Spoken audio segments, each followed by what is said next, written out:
Hare Krishna and welcome to the Bhagavatam for the Independently Thoughtful. Om Namo Bhagavate Vasudevaya. Om Namo Bhagavate Vasudevaya. Om Namo Bhagavate Vasudevaya. Om Ajnanatimmirandasya Jnananjana Chakshurunmilitam Jena Tasmai Shri Gurave Namaha.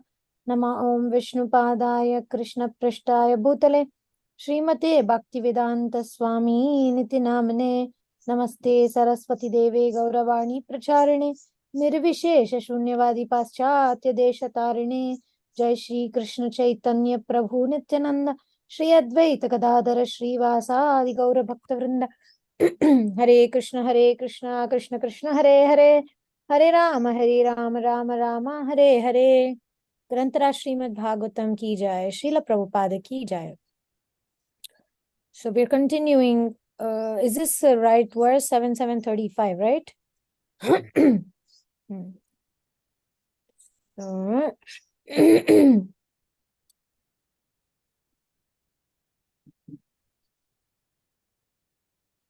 Yada grahagrasta iva kvachit dasati akrandate dhyayati vandate janam muhu swashan bhakti hare jagatpate narayaneti atmamatir gatatrapa.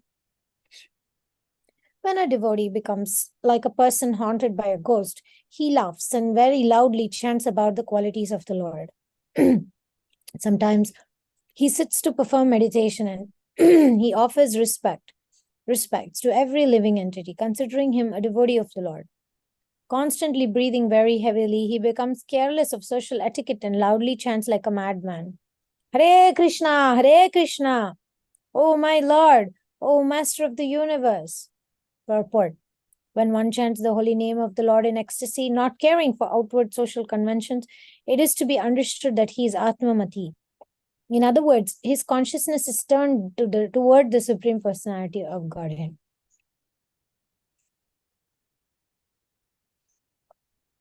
Tada puman mukta samasta bandhanas tadbhava bhavanukritasya kritihi nirdhagda bijanu shayo mahiyasha bhakti prayogena sametya dhokshajam.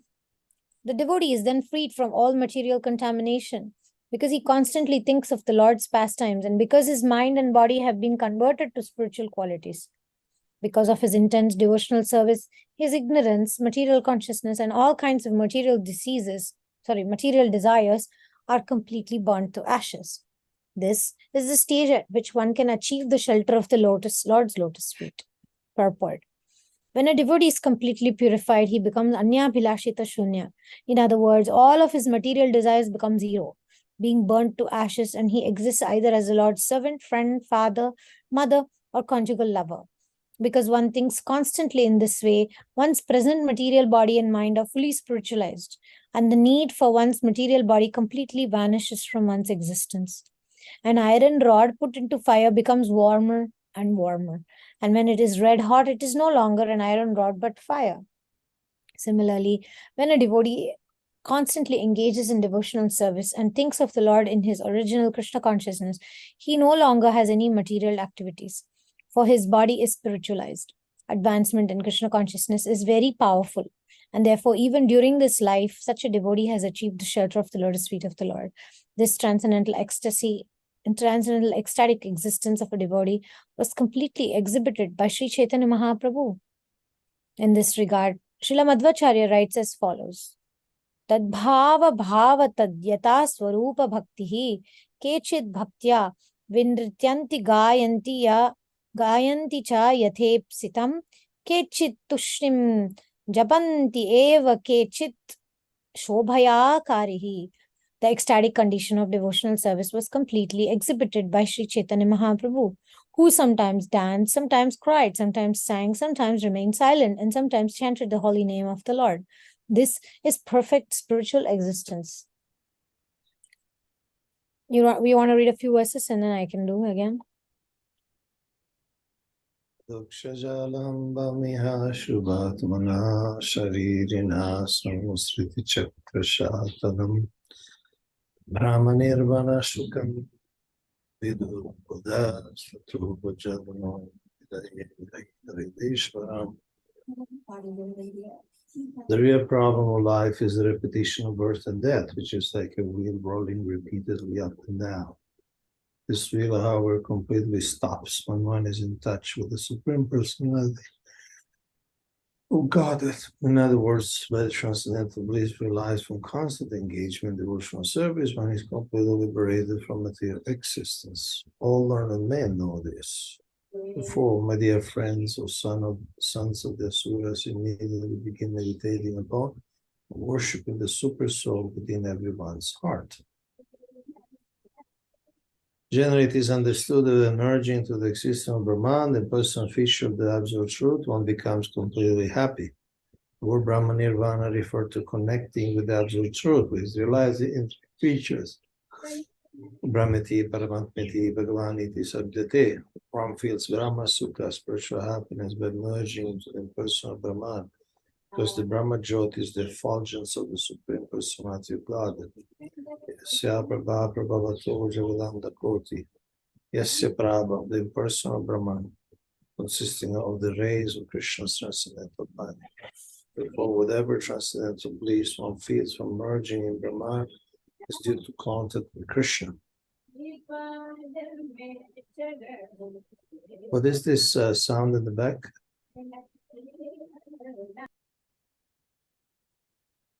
Sorry.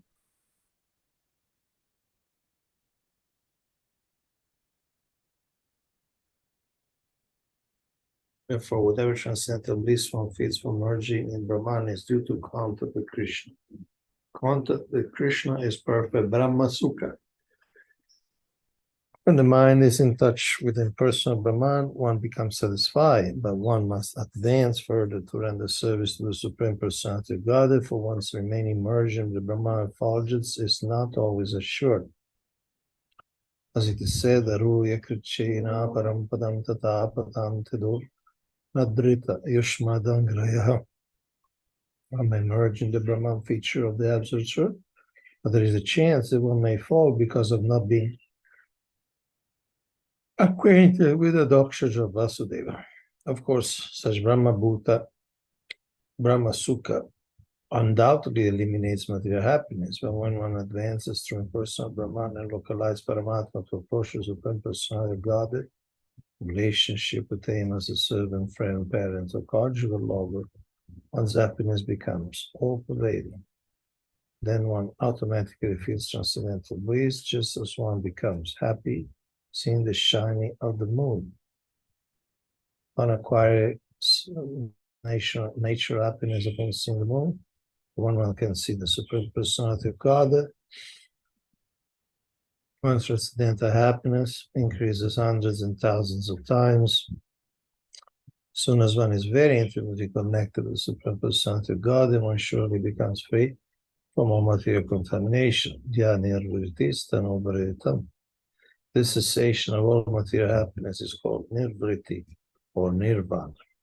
Srila Rupa Goswami says in the Bhakti Rasamrita Sindhu, Brahmananda Bhavedesha Chitparada Guni Krita Naiti Bhakti Sukham Bhode Paramanatulamati. If Brahmananda, the bliss of merging the Brahman effulgence, were multiplied 100 trillion times, it was still not equal even to an atomic fragment of the ocean of transcendental bliss felt in devotional service. Mama Bhuta Prasannatmana Suchatina Kankshati Samasarveshu Bhuteshu Madbhakti Labhate Param.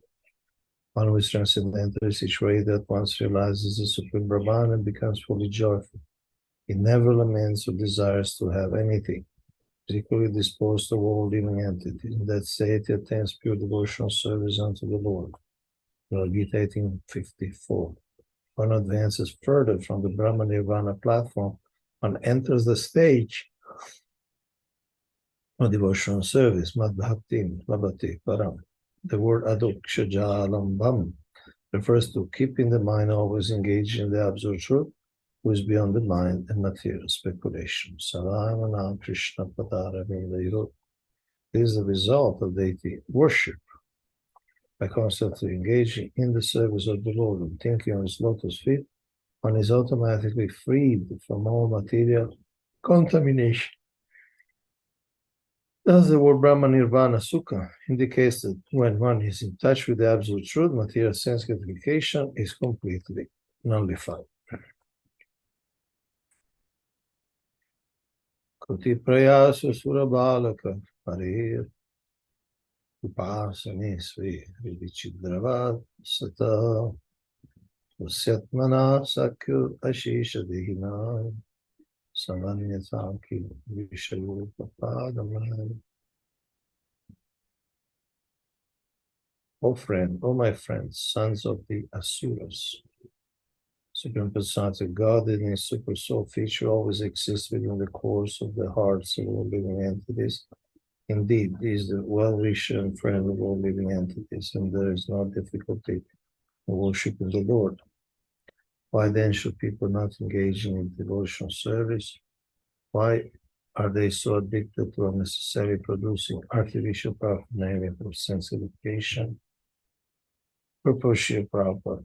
Because the personality of God is supreme, no one is equal to him, and no one is greater than him. Nonetheless, if one is a devotee of the Supreme Personality of God, the Lord is easily obtainable. The Lord is not compared to the sky, because the sky is vast, yet within the reach of all, not only of human beings, but even of the animals. Supreme Lord, in his Paramatma feature, exists as the well-wisher friend, as confirmed in the Vedas, Sayuja or Shakayo. The Lord in his super soul feature always stays in the heart along with the living entity.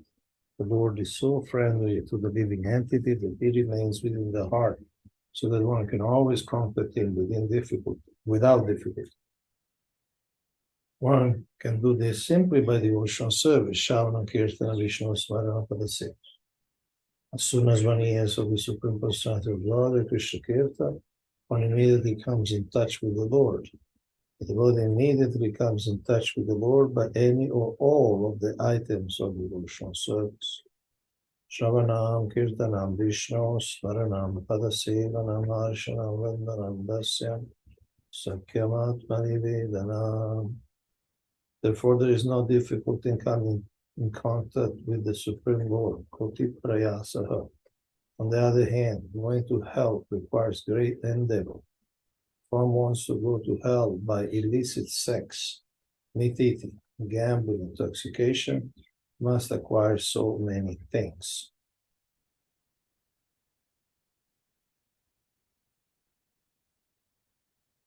For illicit sex, you must arrange for money for brothers. For meat eating, you must arrange for many slaughterhouses. For gambling, you must arrange for casinos and hotels. And for intoxication, you must open many breweries. Clearly, therefore, if one wants to go to hell, they must endeavor very much. But if he wants to return home, back to God, there is no difficult endeavor. To go back to God, one may live alone anywhere, in any condition, but simply sit down and meditate upon the super soul and chant a hymn about the Lord. Thus, there is no difficulty in approaching the Lord.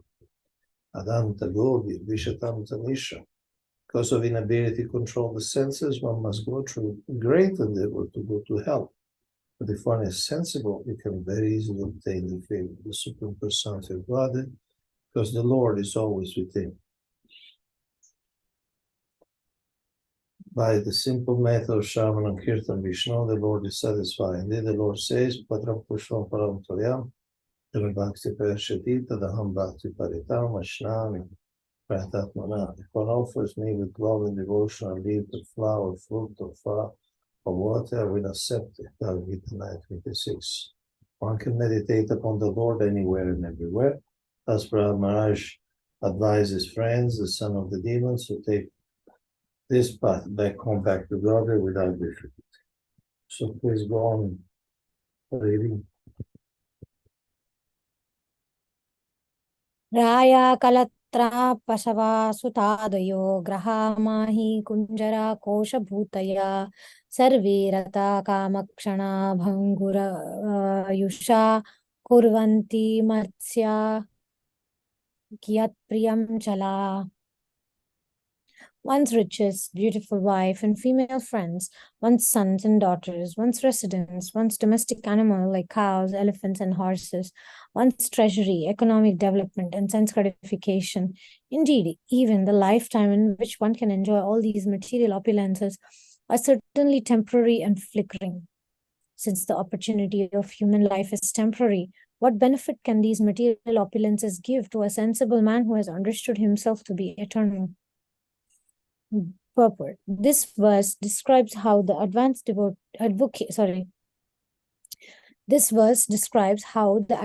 of economic development are frustrated by the laws of nature. As the previous verse asks, Kim Vishayo Papadanai, what is the actual benefit of so-called economic development? The history of the world has factually proved that attempts to increase economic development for bodily comfort through the advancement of material civilization have done nothing to remedy the inevitability of birth, death, old age, and disease. Everyone has knowledge of huge empires throughout the history of the world, the Roman Empire, the Mughal Empire, the British Empire, and so on. But all the societies engaged in such economic development, sarve kama, have been frustrated by the laws of nature through periodic wars, pestilence, famine, and so on. Thus, all their attempts have been flickering and temporary. In this verse, therefore, it is said, Kurvanti martyasya kiyat priyam chalaha. One may be very proud of possessing a vast empire, but such empires are impermanent. After 100 or 200 years, everything is finished. All such positions of economic development, although created with great endeavor and hardship, are vanquished very soon. Therefore, they have been described as chalaha. An intelligent man should conclude that material economic development is not at all pleasing. The entire world is described in Bhagavad Gita as dukhalayam ashashvatam, miserable and temporary. Economic development may be pleasing for some time, but it cannot endure. What does it mean it cannot endure? Not last. Why it will not last?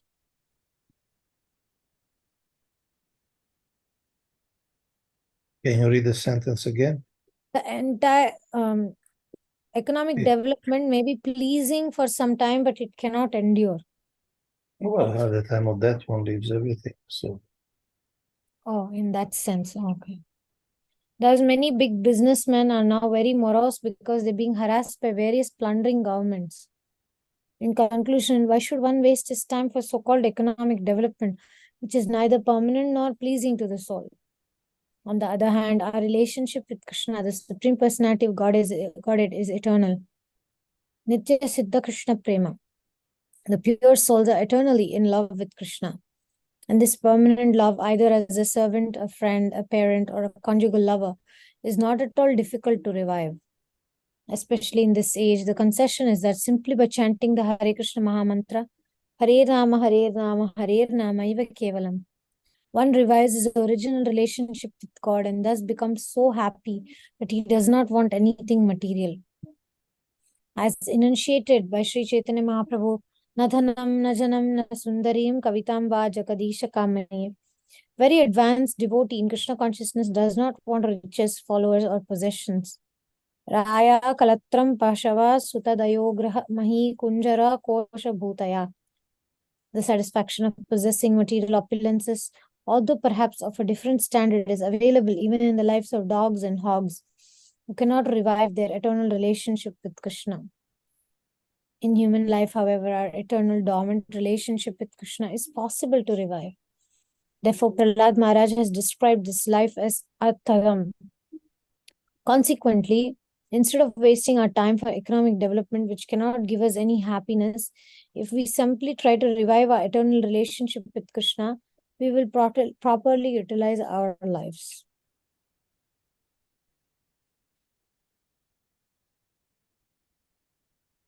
Evam hi loka kratubhi kritami kshaisnava satishya na nirmala tasmad adrishta shruta dushanam param bhaktyo yesham bhajatatmalabdhaye. It is learned from Vedic literature that by performing great sacrifices, one may elevate himself to the heavenly planets.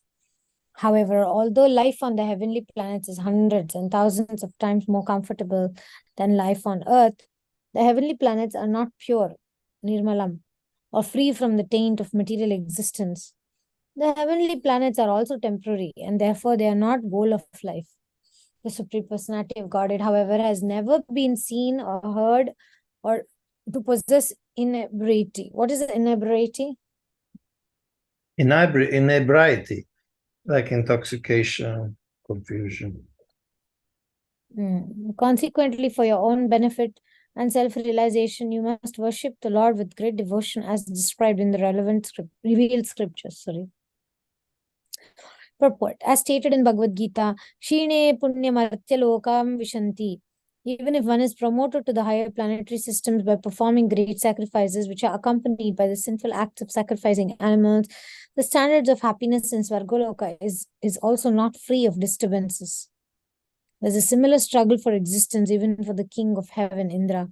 Thus, there is no particular benefit in promoting oneself to the heavenly planets. Indeed, from the heavenly planets, one must return to earth after one has exhausted the results of his pious activities. As the material positions we acquire here by hard work are vanquished in due course of time, one's residence in the heavenly planets is also eventually vanquished. According to one's activities of piety in different degrees, one obtains standard of life, but none of them are permanent, and therefore they are all impure. Consequently, one should not endeavor to be promoted to the higher planetary systems, only to return to this earth or descend still lower to the hellish planets. To stop this cycle of going up and down, one must take to Krishna consciousness. Chaitanya Mahaprabhu therefore said, Brahmanda Brahmite Kono Bhagyavan Jeev, Guru Krishna Prasade Pai Bhakti Rata Beach. The living entity is rotating in the cycle of birth and death, going sometimes to the higher planets and sometimes to the lower planets. But that is not the solution to the problems of life. But if by the grace of Krishna one is fortunate to meet a guru, a representative of Krishna, one gets a clue of to returning home back to God, having thus achieved self-realization. This is what is actually desirable. Bhajatatma labdhaye. One must stick to Krishna consciousness for self-realization. Yadharta iha karmani vidvan manya skritan asakrinnara karotyato viparyasam amogham vindate phalam. A materialistic person thinking himself very advanced in intelligence continually acts for economic development. But again and again, as initiated in the Vedas, he is frustrated by material activities, either in this life or in the next. Indeed, the results one obtains are inevitably the opposite of what one desires. Purport. No one has ever achieved the results he desired from material activities. Really? No. But some people just get, they want a lot of money, they get, they want power, position, they get, they remain in power and position. They want to control women, this, that, they get. There are some people who get things on a material activity level. You know what I mean? Yeah.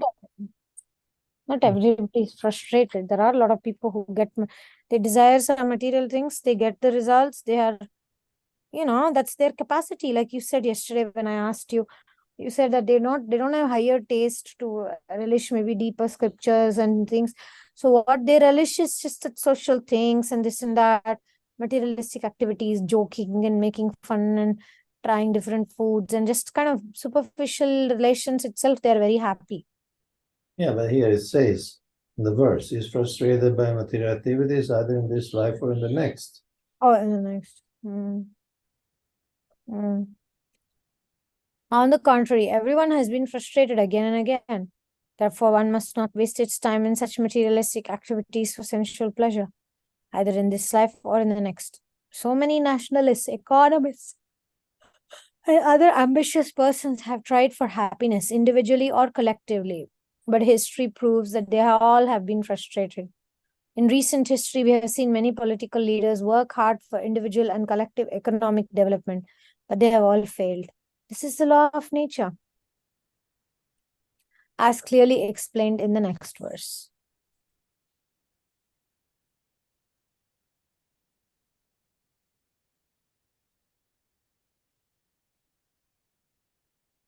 Sukhaya dukkhaya mokshaya sankalpa iha karmina sadopnatihaya dukkham aniyaha sukhavrita. In this material world, every materialist desires to achieve happiness and diminish his distress.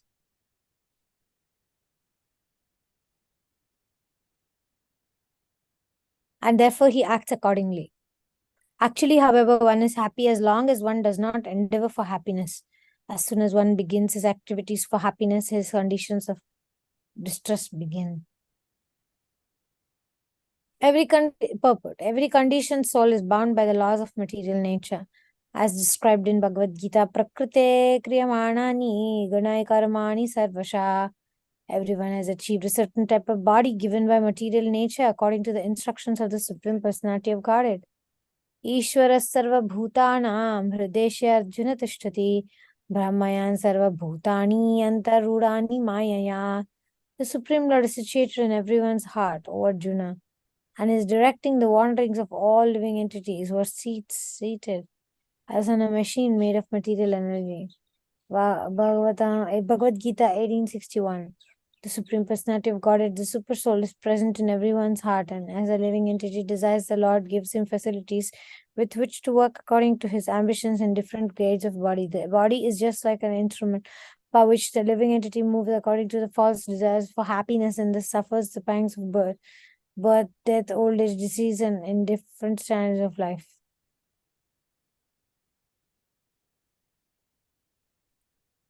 Everyone begins his activities with some plan and ambition, but actually from the beginning of one's plan to the end, one does not derive any happiness. On the contrary, as soon as one begins acting according to his plan, his life distress immediately begins. Therefore, one should not be ambitious to dissipate the unhappy conditions of life, for one cannot do anything about them. Ahankar vimudhatma kartaham iti manyate.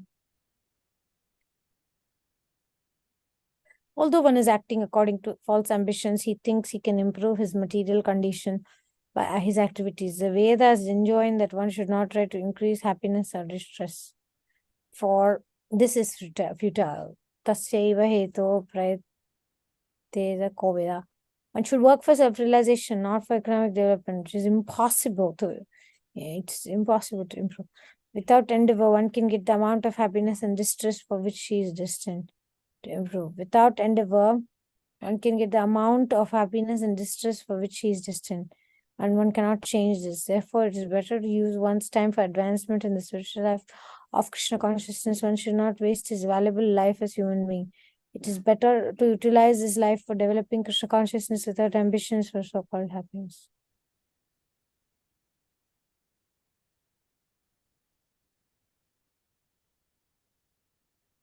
Would you like to read some?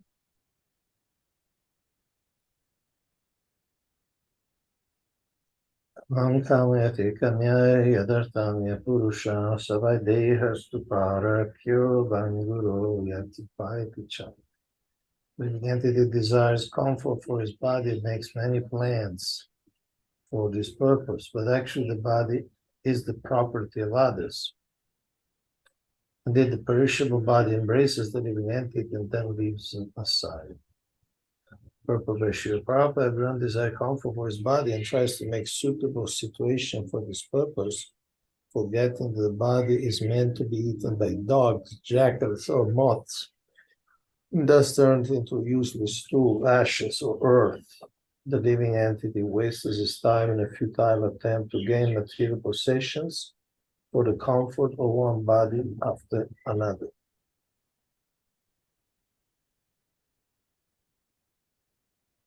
in Ulyava Hitapatya Daragara Vanadaya Rajakusha Gajavaitya Vrityapta Mamataspada. Since the body itself is ultimately meant to become stula or earth, what is the meaning of the paraphernalia related to the body? Such as wives, residences, wealth, children, relatives, servants, friends, kingdoms, treasuries, animals, and ministers are also temporary. What more can be said about this? All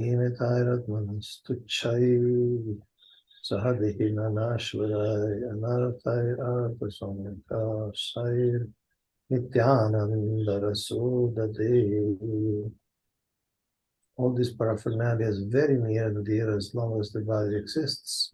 But as soon as the body is destroyed, what is related to the body are also finished. Therefore, actually, one has nothing to do with them. Because of ignorance, one accepts them as valuable. Compared to the ocean of eternal happiness, they are most insignificant. What is the use of such insignificant relationships for the eternal living being? Bhashya Prabhupada, Krishna consciousness, devotional service to Krishna is the ocean of eternal bliss. In comparison to this eternal bliss, the so-called happiness of society, friendship, and love is simply useless and insignificant. One should therefore not be attached to temporary things. One should take to Krishna consciousness and become eternally happy.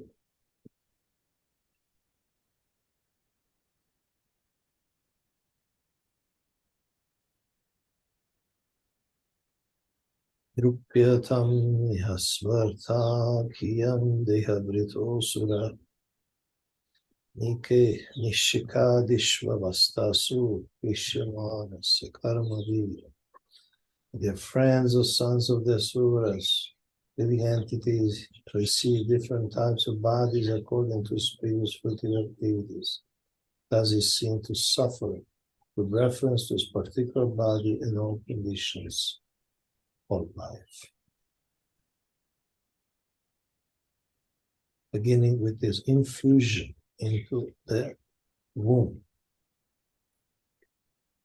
Please tell me, therefore, after full consideration, what is the living entity actual interest in fruitive activities which result in hardship and misery? Purpavashya Prabhupada, Karmana Dava Jantu Dehupapattaye.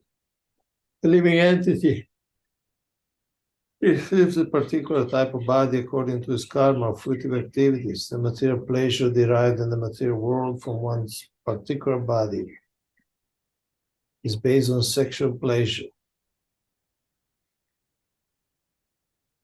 The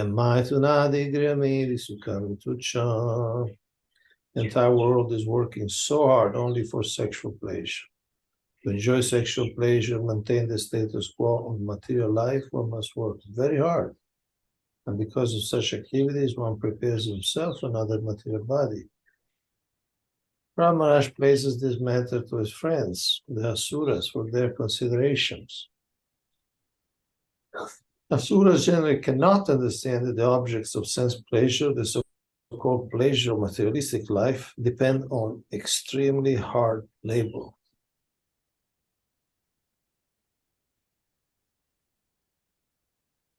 Karmanyarabhati dehi dehi nasma bhartina karma vistamite deham ubhayam alivekata.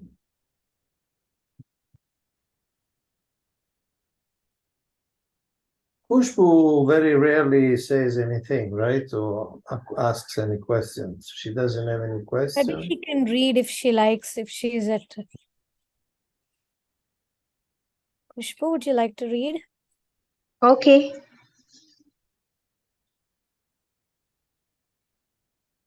So will I start?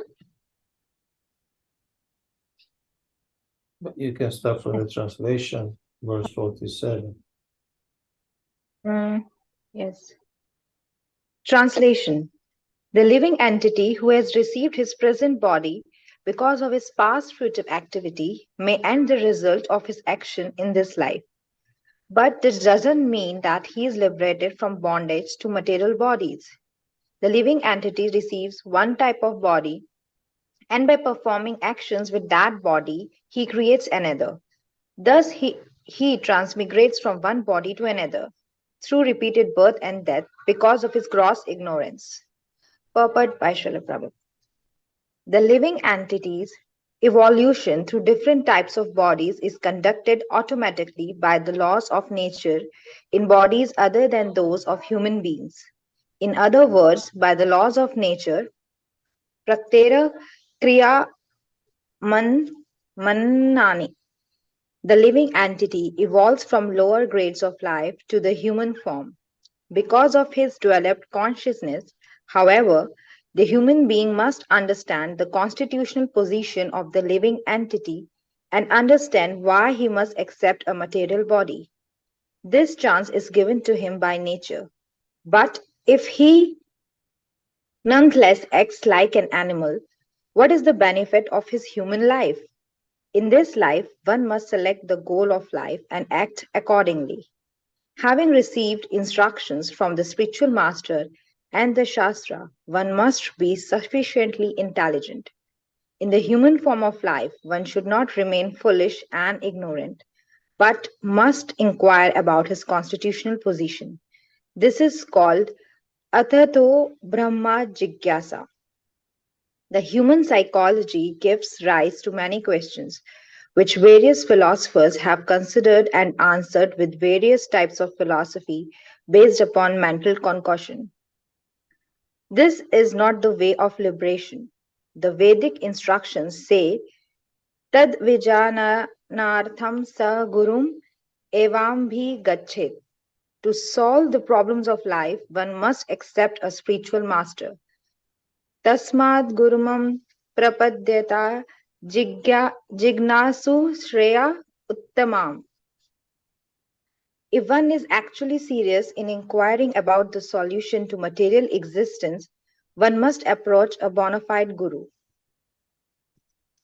I'll try to read this because I think I'm not good in pronunciation this I can slokas. help if you want. You can do the English. I can do the Sanskrit if you prefer. Okay, thank you.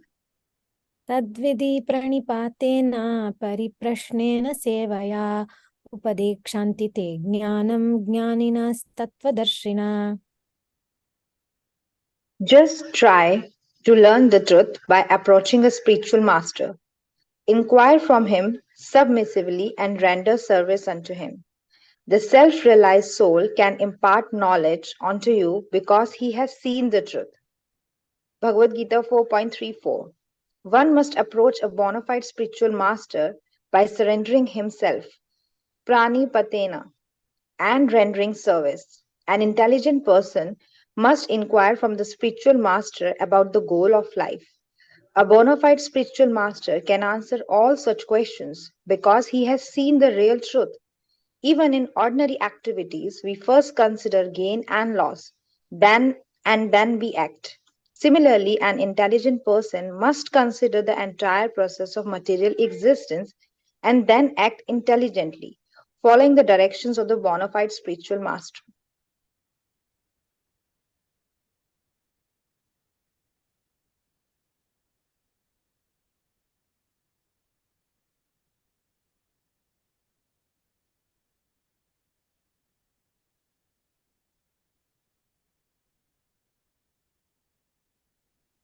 तस्मादर्थश्च कामश्च धर्मश्च यदपाश्रया भजतानि हयतात्मनाम् अनीहं हरिमीश्वरम्.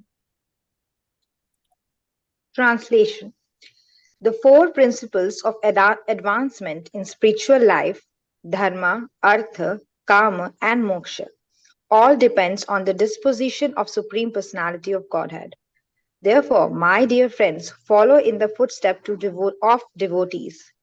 Without desire, fully depend upon the disposition of the Supreme Lord, worship Him, the Super Soul, in the devotional service. Purport by Srila Prabhupada. These are words of intelligence. Everyone should know that in every stage of life, we are dependent upon the Supreme Personality of Godhead.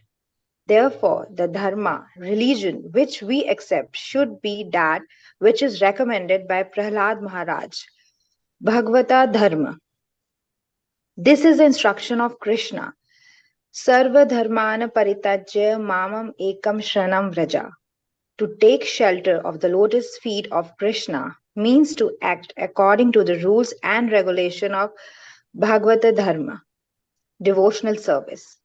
As far as economic development is concerned, we should discharge our occupational duties, but fully depend on the lotus feet of the Lord for the result. Karmanya evadhikarasya ma phaleshu kadachana. You have a right to perform your prescribed duty, but you are not entitled to the fruits of action. According to one's position, one should perform his duties, but for the result, one should fully depend upon Krishna.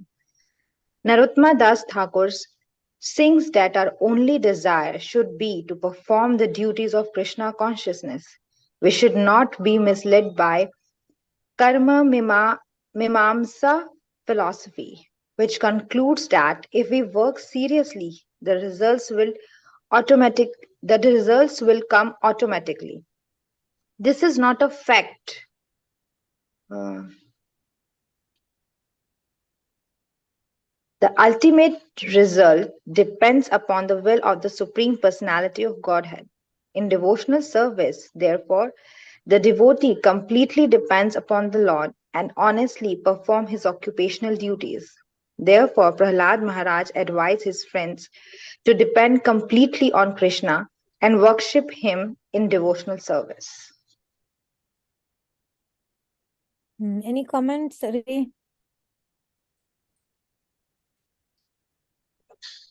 Well, this is important because it's not mechanical. One can do step by step, karma kanda or whatever, but ultimately it depends on the Lord.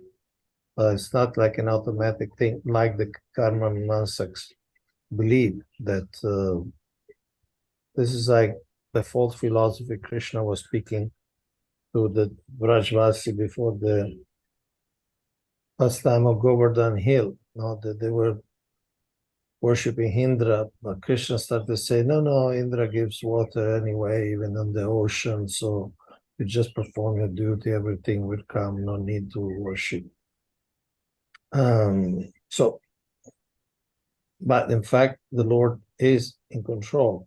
Even if one does everything, the result is given by the Lord ultimately, not just by a mechanical arrangement. And of course, generally, Krishna honors that mechanical arrangement because that's his arrangement. I mean, that's the laws he established. These are not independent from Krishna.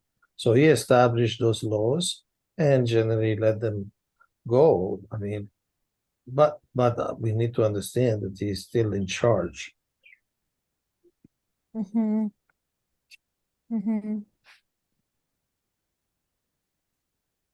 सर्वेषामपि भूतानां हरिरात्मश्वरप्रिया भूतैर्महाब्धिः स्वकृतै कृतानां जीवसंहिताः. Translation. The Supreme Personality of Godhead, Hari, is the soul and the super soul of all living entities. Every living entity is a manifestation of his energy in terms of the living soul and the material body. Therefore, the Lord is the most dear and he is the supreme controller. Purport by Srila Prabhupada. The Supreme Personality of Godhead is manifested by his different energies, the material energy, the spiritual energy, and the marginal energy. He is the original source of all living entities in the material world, and he is situated in everyone's heart as the super soul. Although the living entity is the cause of his various types of bodies, the body is given by material nature according to the order of the Lord. ईश्वरः सर्वभूतानां हृदेशे अर्जुन तिष्ठति ब्राह्मयान् सर्वभूतानि यन्त्रारूढानि मायया. The Supreme Lord is situated in everyone's heart, O Arjuna, and is directing the wanderings of all living entities who are seated as on a machine made of the material energy. Bhagavad Gita 18.61. The body is just like a machine, a car in which the living entity is given a chance to sit and move according to his desires. The Lord is the original cause of the material body and the soul, which is expanded by his marginal energy. The Supreme Lord is the dearmost object of all living entities. Prahlad Maharaj therefore advised his class friends, the son of the demons, to take shelter of the Supreme Personality of Godhead again.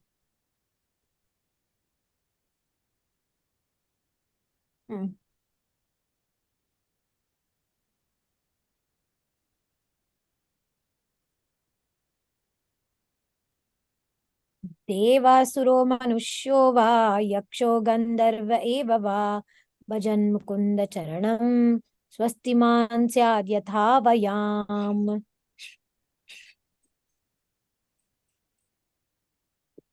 Translation.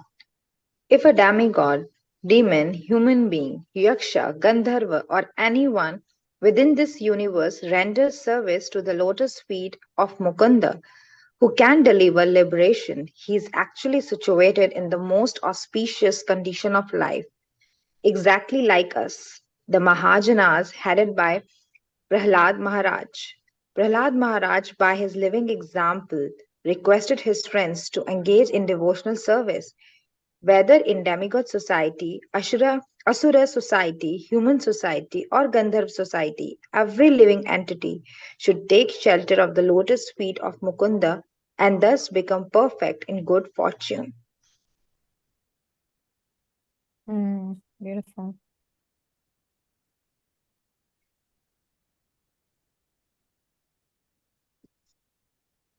I just want to ask something, can I? Yeah.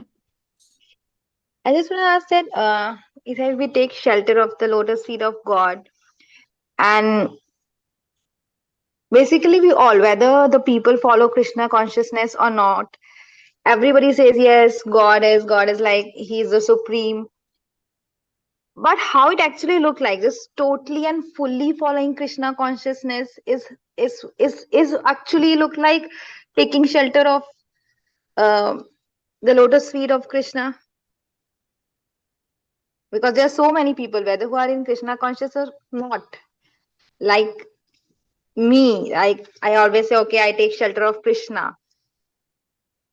How it basically look like? Following all rules, regulation.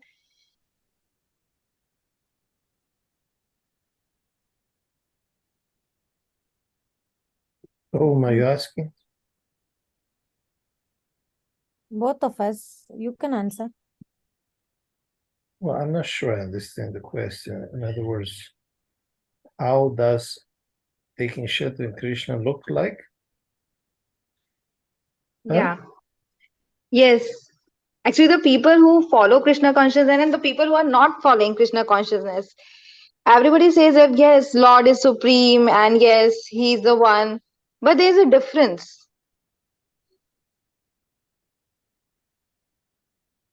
Yeah. So what's the difference? Yes. What's the difference? Just following completely all the rules and regulations. See, okay, see, God, as we are reading, is in the heart of everyone. So obviously, when we say we are in Krishna consciousness, it's not just being a member of a certain institution, in this case, ISKCON. Now, the Lord is in everyone's heart, and he accepts the attitudes of everyone. He understands every language of the world, and he's in the heart, meaning it's in the heart of the soul. So he knows the sincerity of everyone. Now, some people may take part in a tradition in which, yeah, they don't follow, maybe they're not vegetarian, or they do other things which, according to Vaishnavism, is not appropriate. But at the same time, Srila Prabhupada said that anybody who believes in God is part of Bhakti Yoga. And he also says that because, say, for instance, Christians or Muslims pray to God, that's also devotional service, is vandana and other things, like say if they build a church, if they build a mosque, or if they build a temple with the consciousness that, okay, I want to glorify God, that's also Vaishnavism. They may not know that God is Vishnu, but they are performing devotional service. Like somebody who doesn't know anything and buys a book in the street. He's buying a Krishna book, although he may not know. You see Bhagavad Gita, may not know, especially in the West, they don't know what's Bhagavad Gita or anything like that. But they're doing devotional service. So, I repeat, it's not just an institutional thing. Oh, I'm in this institution, therefore I'm higher than these people. Krishna sees the Bhava Grahi Janardana, he sees the Bhava, he sees the attitude. So sometimes people not in a particularly Vaishnava, I mean, in an official Vaishnava society, they may be more taking shelter in God. Like some Muslims say, Inshallah. When something happens, they say, Inshallah. No, it is the will of the Lord. And sometimes they may be more God conscious in that than somebody who study all the books, Srila Prabhupada books, but maybe something happened, he becomes angry, he becomes frustrated, he loses his faith. So that's a general answer. The other answer is that, well, if you take shelter in Krishna, definitely if you're serious in taking shelter in Krishna, you take shelter also in the instruction of Krishna. So just like we've been reading, accept the spiritual master, you follow the instructions, you set rules and regulations. But basically we're talking about the instructions of the guru. Avoid certain activities, and instead focus on other activity like chanting the holy name and so on. Yes, so we could say that somebody really is taking shelter in Krishna, then he will obviously take shelter in the Guru, take shelter in the instructions of Krishna. Does that start to address your questions? Yes. If I understood your question properly. So, yes, I confirm that taking shelter in Krishna means, according to one's tradition and culture, try to follow everything. At the same time, Krishna's in their heart, and sometimes people who may not be official Vaishnava or Hare Krishna devotees, ISKCON devotees, may have that sense of dependence of God, shelter in God, surrender to the will of God more than to be an official ISKCON devotee.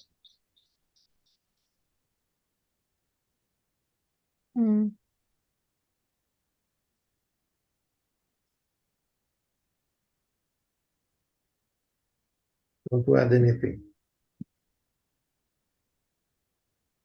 Oh, good. Good point. Should we continue a little bit more? Meaning? No, I mean, I don't have anything to add. I mean, Okay.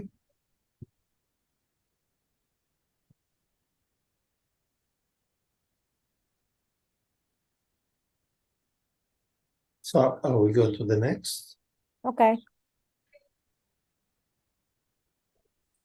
Nalam vijatvam devatvam rishitvam vasuratmaja prinayan mukundasya navrittam nabahugnata Gnata Nadhanam Natapognyayam Nashaucham Navratani cha Priyate Malaya Bhaktya Hariranya Vidambanam. My dear friends, O sons of the demons, you cannot please the Supreme Personality of Godhead by becoming perfect Brahmanas. demigods or great saints, or by becoming perfectly good in etiquette or vast learning. None of these qualifications can awaken the pleasure of the Lord, nor by charity, austerity, sacrifice, cleanliness, or vows can one satisfy the Lord. The Lord is pleased only if one has unflinching, unalloyed devotion to Him. Without sincere devotional service, everything is simply a show. Purport. Prahlad Maharaj concludes that one can become perfect by serving the Supreme Lord sincerely by all means. Material evaluation of life as a Brahmana, demigod. Elevation. Oh, elevation. What did I say? Evaluation. Elevation to life as a Brahmana, demigod, rishi, and so on are not causes for developing love of Godhead. But if one sincerely engages in the service of the Lord, his Krishna consciousness is complete. This is confirmed in Bhagavad Gita 9:30. Api chet suduracharo bhajate mamananyabhak sadhureva samantavya samyaga vyavastito hi sa.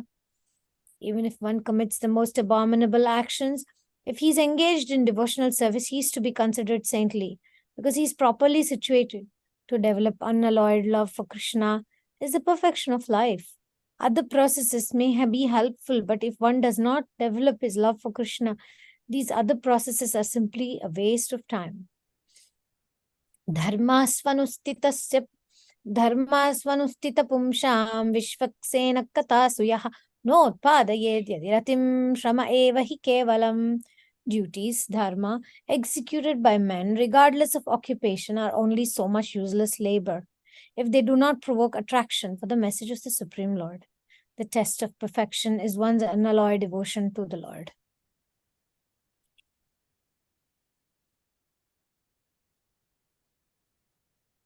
But my question is, how do we make sure that everything we do is based, we do is towards developing attachment for Krishna? Is there like a practical tip or something like that?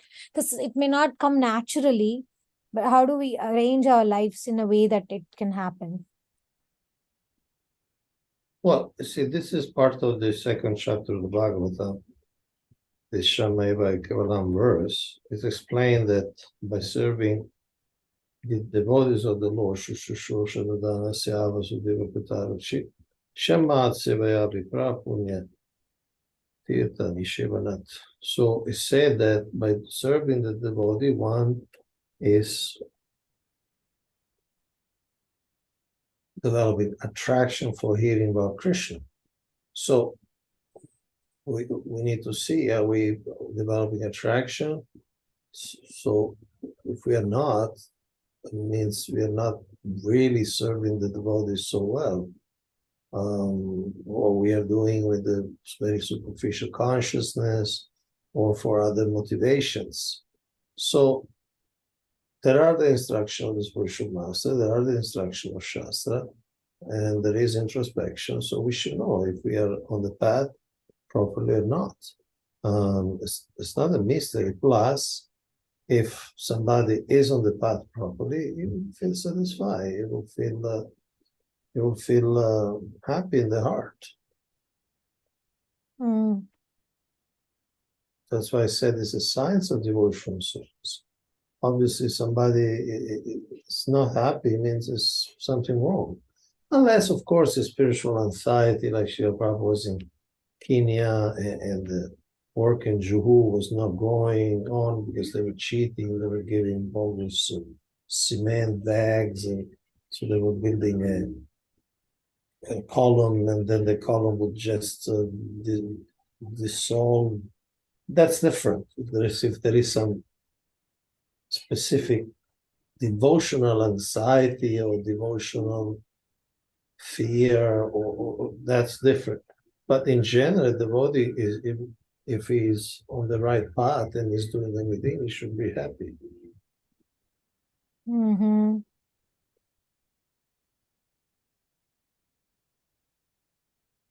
Yeah.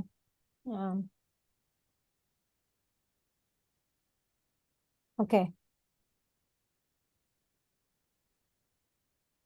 Should we continue the verses? Tatau harau bhagavati bhaktim kura dhanava atmaupam yena sarvatra sarvabhutatmanishvare.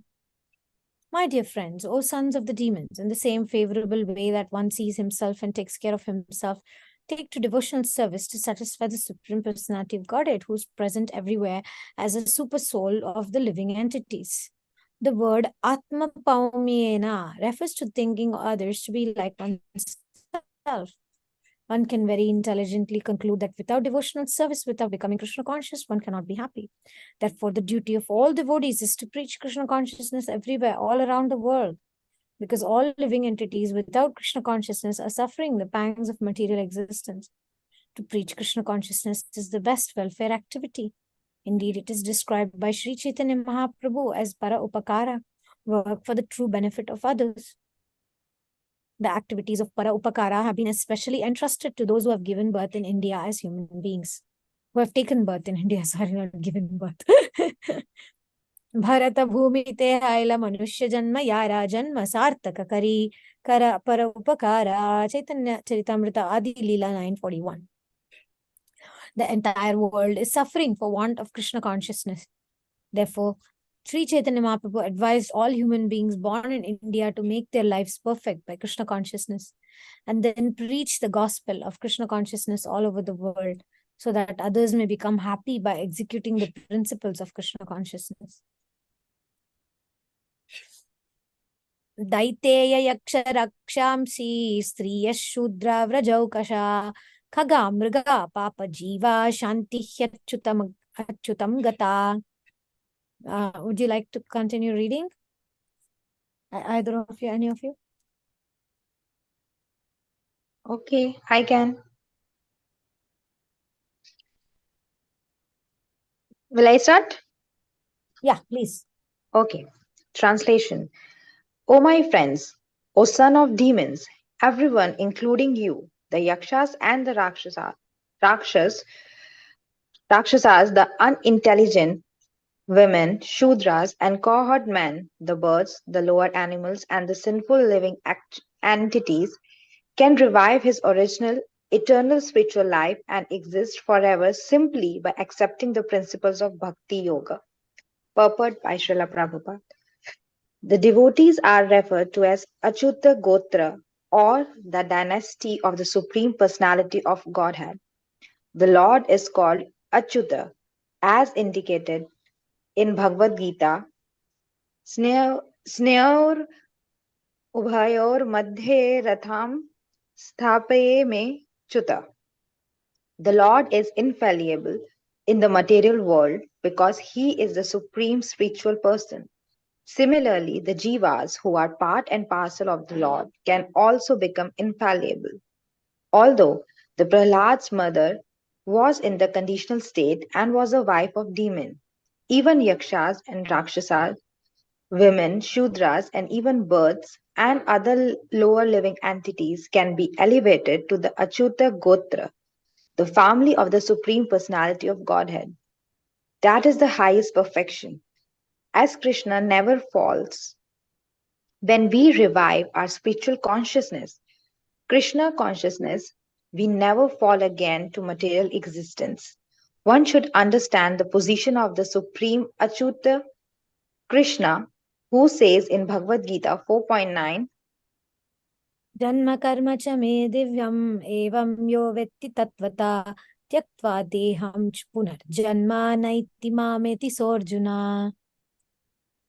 one who knows the transcendental nature of my appearance and activities does not, upon leaving the body, take his birth again in this material world, but attains my eternal abode. O Arjuna, one should understand Achyuta, the supreme infallible, and how we are related with him, and one should take to the service of the Lord. This is the perfection of life. Sri Madhvacharya says, Achyutatam Shuti Varjanam. The word Achyutatam refers to one who never falls to this material world, but always remain in the Vaikuntha world, fully engaged in the service of the Lord. Jai.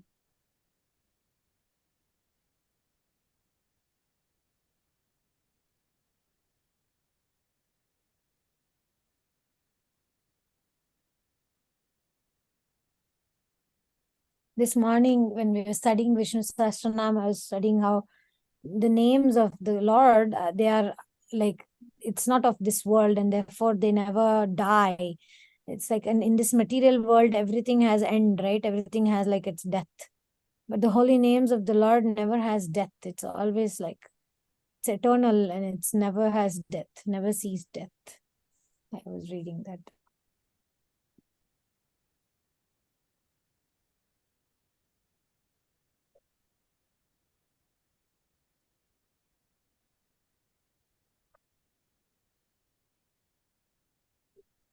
So, any other comments or question? एतवान् एव लोकेऽस्मिन् पुंसा स्वार्था परस्मृता एकान्तभक्तिर्गोविन्दे यत्सर्वत्र तदीक्षणाम्. So beautiful these verses are. Translation.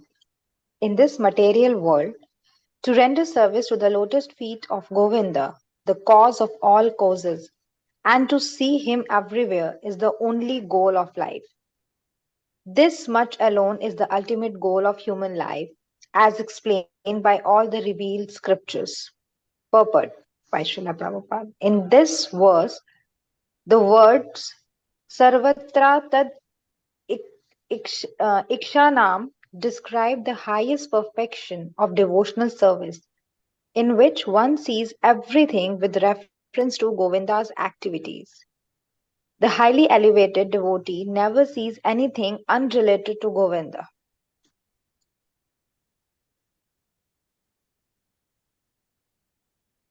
तवराजङ्गमादेके नादेके तरमूर्ति सर्वत्र हाय निज इष्टदेव स्फूर्ति.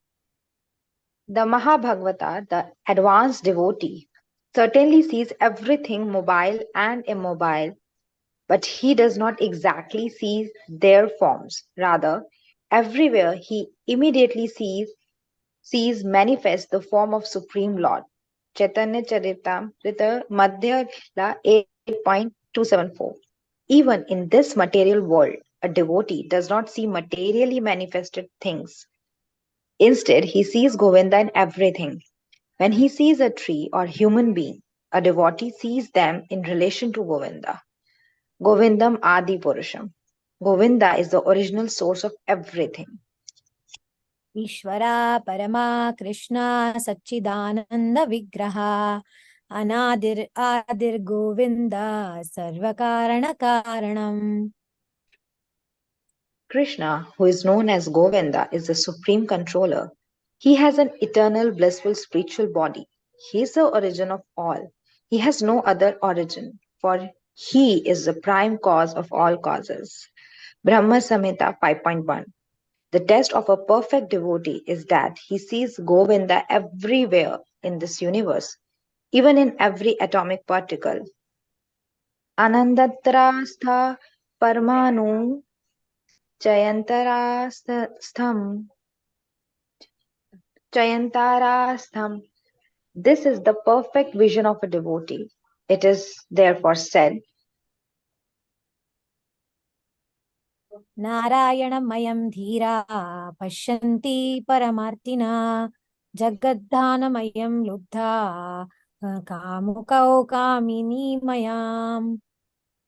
a devotee sees everyone and everything in the relationship with Narayana. Narayanamayam. Everything is an expansion of Narayan's energy, just as those who are greedy sees everything as a source of money making, and those who are lusty see everything as being conducive to sex. The most perfect devotee, Prahlad Maharaj, saw Narayana even within a stone column. This does not mean, however, that we must accept the words Daridra Narayana, which have been manufactured by some unscrupulous person. One who actually envisions Narayana everywhere makes no distinction between the poor and the rich. To single out the the Ridra Narayana or poor Narayana and reject the Dhani Narayana or rich Narayana is not the vision of a devotee. Rather, that is the imperfect vision of materialistic persons. Thus end the Bhakti Vedanta purport of 7th canto, 7th chapter of Srimad Bhagavatam entitled What Prahlad Learned in the Womb. Wow, Srimad Bhagavatam ki jai. So amazing. You know, I found some really cute pictures of Nrsimhadev. I'm thinking when Nrsimha will appear, I'll show all of them. I'm collecting like amazing artwork of Nrsimhadev, fantastic ones. But this was so nice, amazing what he learned in the womb. And I was thinking, how can I learn all these things? Even awake, not in the womb, outside the womb, very much aware as an adult with so much experience, all the traumas, all the wounds, all the scars, all the love, all the nourishment, with everything that I have, how I can inculcate and imbibe this message of Prahlad Maharaj. I was just thinking and praying. And one message that came to me is the easiest way for success is sadhu sangha. And I'm feeling very grateful that we have this Bhagavatam every morning, and then we have this during the day, and then we have Gita. We started doing Gita, and it reverberates. We're studying that verses, and those verses keep coming to the mind, and Arjuna's mentality keeps coming to the mind, and him approaching Krishna with that comes to my mind.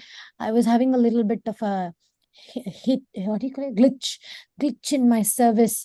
I was feeling a little bit jealous that sometime, like, maybe I make some mukut or garlands and all, and maybe they don't put it where exactly I expect. I make it for the head and something, and then they'll put it on the hips or something, or they'll put it on the lotus feet you can't see, or so I make something and then it doesn't go up as often as, say, some of my other acquaintances, what they make. Maybe Madhava and Radharani wear that more, or like someday accidentally me and my friend both make something, and then Radharani wears what she made and doesn't wear what I make, or something like that, and all happens. And my consciousness was slipping. But then, reading this Prithu Maharaj, wow, Prithu Maharaj, wow, and reading now Prahlad Maharaj, like, even wow. And then I heard today's class. There was Snehavati Gandharvika. She gave class this morning at 7 o'clock. And that was also like very, again, like all refreshing moods. And she was speaking about patience. And I thought, and she said one statement in the class today. She said, we should learn to be patient with ourselves. So now reading all this about Prahlad Maharaj's teachings, and I'm thinking, it's so important to be patient with ourselves. I pray to the Lord to remove any anarthas, any material things. At the same time, I should feel grateful that some little jealousy and mood of competition spirit is good. Like this morning, I was watching how to make some special jewelry with peacock feather, because I wanted to make something special, something that Madhava will really like and the Pujari will really like, and put more often for Madhava.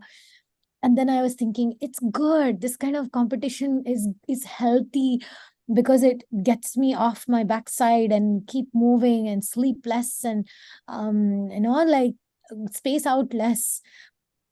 Earlier, now, whenever I get a break, I'd be watching some random, this YouTube shorts. It's very kind of addictive. Sometimes you just scroll and some stupid funny videos come.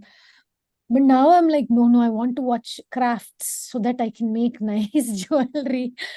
There may be the element of, I want to do good in my service, like that. But there is also the mood, like Prahlad Maharaj is speaking so much about arranging my life in a way that I can think more of Krishna, arranging my life in a way that I'm reminded of these things. It's not that I don't know.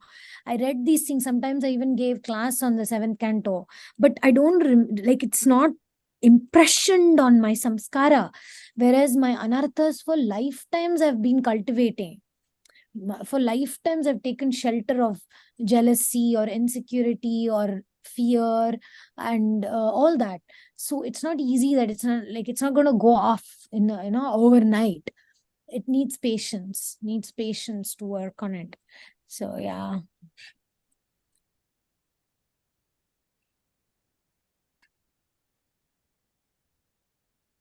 Yeah. Yeah. Any other comments, questions, anything else, Khushbu, you want to add? You read so nicely, actually. Thank you, Mataji. And I just want to say thank you for this point because, uh, as you said, that sometimes this jealousy it's fine because sometimes I feel that, but I think this jealousy is quite better because when we have a jealousy for another person, but here the jealousy is like in a competitive form to do something for Krishna. Just Krishna is in mind, not the other person, or just try to make other person fall down, that materialistic jealousy. And here it's like doing something for Krishna, and I think that's is a good thing. I think if it's in relation to Krishna, that I have to do this for Krishna in competitive form, as compared to the materialistic world where just we try to just push each other to have that position, that is harmful. But this kind is, I think it's good for us. Absolutely. Very good. It's purifying. Yes. Purifies. I just have, like, I have to be aware and conscious to not, not to be tamasic. For example, oh, but the other person's is not as good as mine. Why they're putting it? I shouldn't go in that tamas guna. As long as there's little bit of passion that I want to make something better, it's okay. But to not put others down, or that has to be taken care. Mm. It's not, I think it's normal, right? It's natural. 3 hours I may take to make a mukut piece, and then it doesn't go on Madhav's turban. Obviously, there is an emotion, right? And it's an emotion of, oh, why? It's normal. But then how I react to it is very important, that I look at my intention, I look at what I say about others, or, like that. Because offenses should not come in the middle like that. Mm.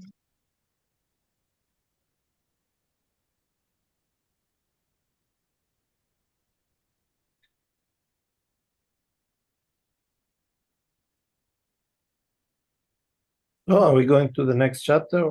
Okay. Okay. We still have 10 minutes.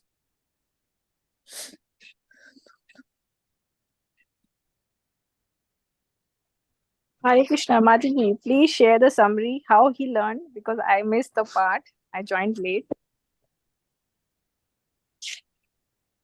Who would like to give a summary? Khushbu, you want to give a summary?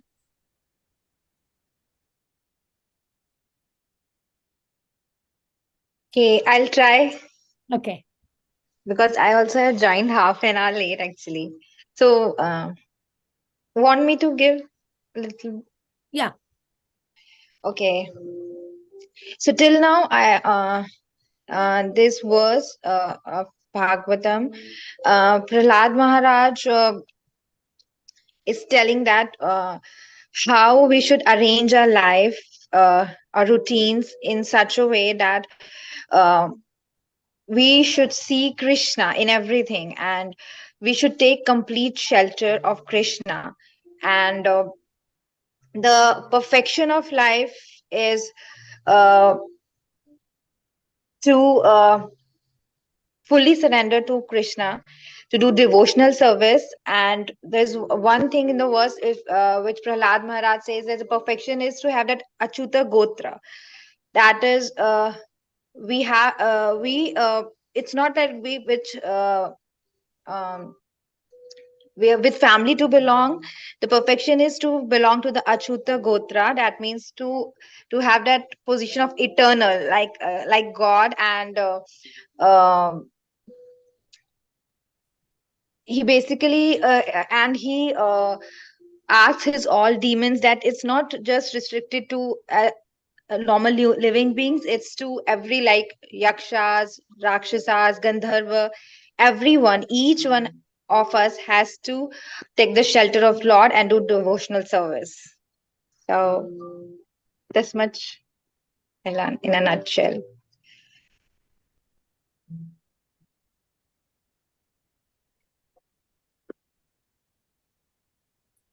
Ree, would you like to add something more, Prabhu, about the summary of the previous chapter? No. Yeah, I wanted to add that Prahlad Maharaj emphasizes about how to cut down the influence of internal enemies. No, he emphasizes about the internal enemies, all this name, lust, lust, greed, anger, illusion, madness, jealousy, and by how do we get rid of that by devotional service. And then this analogy he gives about just like when a devotee becomes like a person haunted by a ghost, he's laughing and very loudly chanting the qualities of the Lord. Sometimes it's like I feel like I remember before we started Bhagavad Gita and all with this classes like recitation, we were discussing, wow, it would be so nice to start our day with Bhagavatam and end our day with Gita. And so when life is like that, right, like the day is covered in that way. Oh, okay, I make the garland. Okay, I'll make something for Krishna. I'll make some cookies. I will chant this. I will give the class. And like all that, the whole thing, it kind of becomes a little bit like madness. Yesterday, I had like a little sangha with my girls in Kolkata, from Kolkata, young university girls had come. And one of the girl just loves to dance. And I was reading this verse and I remembered her. It was her first time ever in Mayapur. And she arrived day before yesterday, evening. So she didn't go to have darshan. She came directly to my house and then they together made some mukut pieces. So instead of going for darshan, she was sitting here making mukut pieces. And yesterday morning, Madhava is proudly wearing what they made.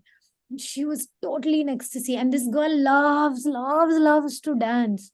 So yesterday in the evening we had like kirtan in my house, and then she danced like crazy, and then all the girls were saying all the leelas that happened. Ekadashi, she was feeling hungry and she was singing while going from my house. They were looking at different plants and trees like banana and papaya, and she stopped at one puchka wala. It was Ekadashi, right? She can't eat puchka. She stopped at the puchka wala and then she saw like a lemon which she thought is a guava, and she thought it's like a green color guava, and she went to that guy and said, oh, please give me this guava, I'm so hungry. And then the puchka wala is like, madam, this is not guava, this is lemon. And then she goes to a kirtan program, she sits there, and then they say, oh, we have some prasadam, and exactly she gets a guava and a banana. And then she just was laughing and crying and dancing, and she constantly was saying how Krishna is merciful. The first day ever she saw Madhava was wearing what she made. And this early morning, I told them, go to Manglarti. So yesterday morning, they went to Manglarti, and all these girls had made like 3-4 different mukut pieces, okay? During a whole day, Madhava was only wearing 2 or 3 of them. He was not wearing all of, like 2 or 3, not all 4. But today morning, Manglarti, he was wearing all the things they made, like a send-off, So, like that. And these girls were so like absorbed. And yesterday they were singing, like we were all singing. Actually, I was also singing together with them like madmen, really. We were screaming and singing amazing kirtans and Radhe, Madhava, and then different songs and everything. So I was remembering that. Anyway, that's not summary, but that's my share. And then Prahlad Maharaj is going on about how the problems of this material world, and how he says material things will never give us satisfaction, and we'll become addicted to unnecessarily producing artificial paraphernalia for our sense gratification and all that. And then he says, you can't please the Supreme Lord by becoming perfect Brahmanas or by rituals or by charity and austerity and cleanliness and all that. We have to be, our faith has to be unflinching and alloyed, and without that sincere devotional service, everything is just a show. That touched me actually a lot. And then he says that in the same favorable way that one sees himself, takes care of himself, take to devotional service to satisfy the Supreme Lord. That was also very interesting when he says takes care of himself. Yeah. So the conclusion was, in this material world, to render devotional service at the lotus feet of Govinda, the cause of all causes, and to see him everywhere is the only goal of life. And this much alone is the ultimate goal of human life, as explained by all the revealed scriptures. So much, Mataji. Thank you. Okay, we have another 5 minutes. Should we Should we chant the, should we start, should we do the summary? Summary. Yes. Okay. Rajeshwari Radhika Mataji, would you like to read the summary?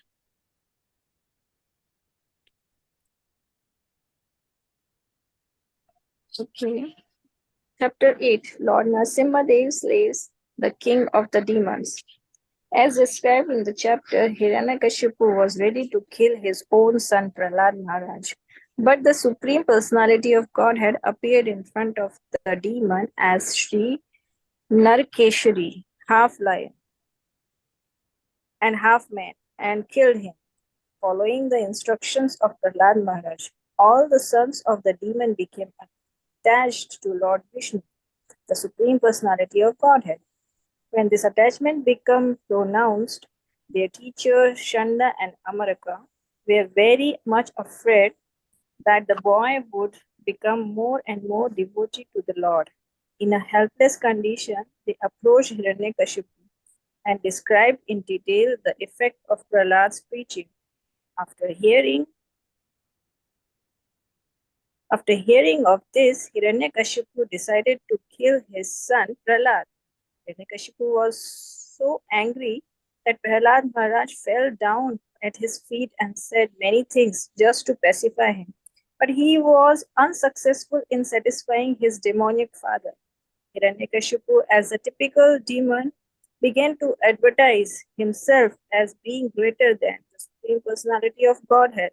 But Prahlad Maharaj challenged him, saying that Hiranyakashipu was not God, and began to glorify the Supreme Personality of Godhead, declaring that the Lord is all pervading, that everything is under him, and that no one is equal to or greater than him. Thus he requested his father to be submissive to the omnipotent Supreme Lord. The more Prahlad Maharaj glorified the Supreme Personality of Godhead, the more angry and agitated the demon became. Hiranyakashipu asked his Vaishnava son whether his God exists within the column of the palace. And Prahlad Maharaj immediately accepted, and that since the Lord is present everywhere, he was also present within the column. When Hiranyakashipu heard this philosophy from this young son, he derided the boy's statement as just the talk of the child and forcefully struck up the pillar with his fist. As soon as Hiranyakashipu struck the column, there issued forth a tumbled sound. At first, Hiranyakashipu, the king of the demon, could not see anything but the pillar. But to substantiate Prahlad's statement, the Lord came out of the pillar. In his wonderful incarnation is Narasimha, half lion and half man. Hiranyakashipu could immediately understand that the extraordinarily wonderful form of the Lord was surely meant for his death, and thus he prepared to fight with the form of half lion and half man.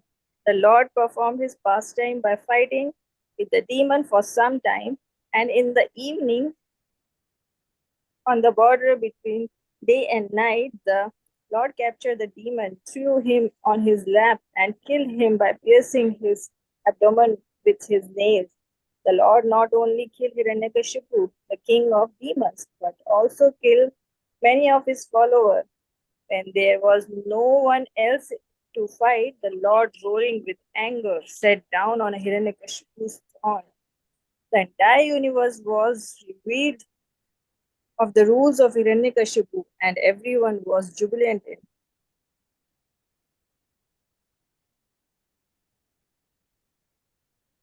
transcendental bliss. Then all the demigods headed by Lord Brahma approached the Lord. These included the great saintly person, the Pitas, Siddhas, Vidyadharas, the Nagas, the Manus, the Prajapatis, and the Gandharva, the Charnas, the Yakshas, the Kimpurushas, the Vitalkas, the Kinnaras, and also many other varieties of being in human form. All of them stood not far from the Supreme Personality of Godhead and began offering their prayers unto the Lord, whose whose spiritual effulgence was brilliant as he sat on the throne. Jai. Narsingadev. Jai. Jai Bhagavan ki jai. Prahlad Maharaj ki jai. Jai, jai, jai. Oh God, Bhaktivinoda ki jai. Jai. I found This one is of the, AI, I think. yeah, it's amazing.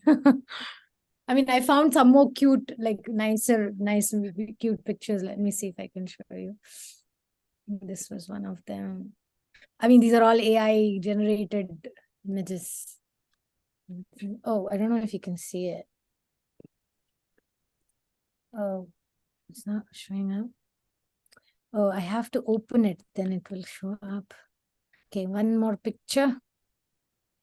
Ah, this one is the best one. Okay, coming.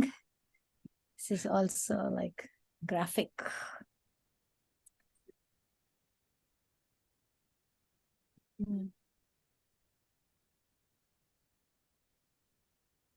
Are you able to see it? No. Oh. Now? Yes. Aha, cute Prahlad.